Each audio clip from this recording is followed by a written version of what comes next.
ఈ సినిమా ఎలా ఉంటుందని నేను అస్సలు ఎక్స్పెక్ట్ చేయలేదు. రీసెంట్గా మన ఛానల్కి 2000 సబ్స్క్రైబర్స్ వచ్చారు. మా ఛానల్ సబ్స్క్రైబ్ చేసి ఎంకరేజ్ చేసిన ప్రతి ఒక్కరికి చాలా థ్యాంక్స్. హాయ్ అందరికీ, వెల్కమ్ టు పర్స్పెక్టివ్ మ్యాటర్స్.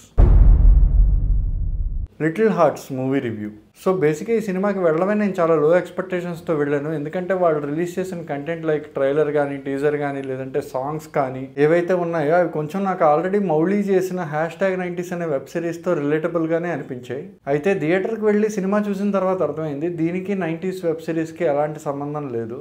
ఇంకా ఈ సినిమా స్టోరీ విషయానికి వస్తే చాలా సింపుల్ స్టోరీ చూస్ చేసుకున్నారు. ఈ సినిమా కథ మొత్తం 2015 టైం పీరియడ్లో జరుగుతుంది.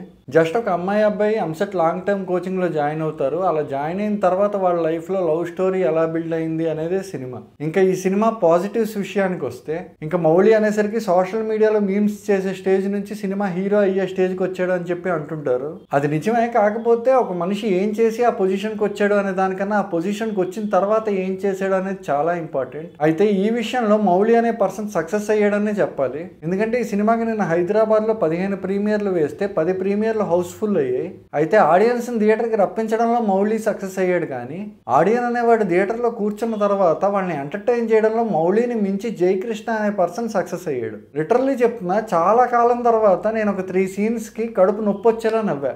దానికి మెయిన్ రీజన్ జయకృష్ణ అనే ఆర్టిస్ట్ మాత్రమే. అయితే ఈ జయకృష్ణ అనే పర్సన్ మౌళి ఫ్రెండ్ క్యారెక్టర్ చేశాడు. అండ్ హీరో ఫ్రెండ్ క్యారెక్టర్ నుంచి వచ్చే వన్ లైనర్స్ అనేవి చాలా వరకు వర్కౌట్ అయ్యాయి సినిమాలో. క్యాస్ట్ అండ్ క్రూ అందరూ వాళ్ళ యొక్క 100% ఎఫర్ట్స్ అనేవి పెట్టారు, ఒక ఇద్దరు తప్పితే. ఆ ఇద్దరిలో ఫస్ట్ ఎవరంటే జయకృష్ణ. ఆ అబ్బాయి 100% ఎఫర్ట్ కాదు, 200% ఎఫర్ట్ పెట్టాడు. అండ్ ఈ జయకృష్ణ అనే పర్సన్ ఆడియన్స్ ని థరోలీ ఎంటర్టైన్ చేయడంలో 100% సక్సెస్ అయ్యాడు. ఇంకా సెకండ్ పర్సన్ ఎవరు అనేది నెగిటివ్స్ లో చెప్తాను. ఇంకా నెక్స్ట్ పాజిటివ్ పాయింట్ ఏంటంటే ఈ సినిమా స్క్రిప్ట్ లెవెల్లో ఉండే రిలేటబిలిటీ. ప్రతి ఒక్కరికి ఆల్మోస్ట్ కనెక్ట్ అయ్యేలా సినిమా కథ రాసుకున్నారు. ఎస్పెషల్లీ టీనేజర్స్ ఎవరైతే ఉన్నారో వాళ్ళు విపరీతంగా ఈ సినిమా కథకు కనెక్ట్ అవుతారు. ఈ సినిమాకి ఇంకొక ప్లస్ పాయింట్ ఏంటంటే ఈ సినిమా లెంత్. సింపుల్ గా చెప్పాలనుకున్న కథని ఒక 2 hours లో చెప్పి పంపించేశారు. ఇంకా నెగిటివ్స్ విషయానికి వస్తే చెప్పాను కదా ఒక పర్సన్ గురించి నెగిటివ్స్ లో చెప్తానని. ఆయనే ఈ సినిమా మ్యూజిక్ డైరెక్టర్. సినిమాలో ఫస్ట్ 1 hour 20 minutes ఒకే రకమైన మ్యూజిక్ రిపీటెడ్ గా కొట్టారు.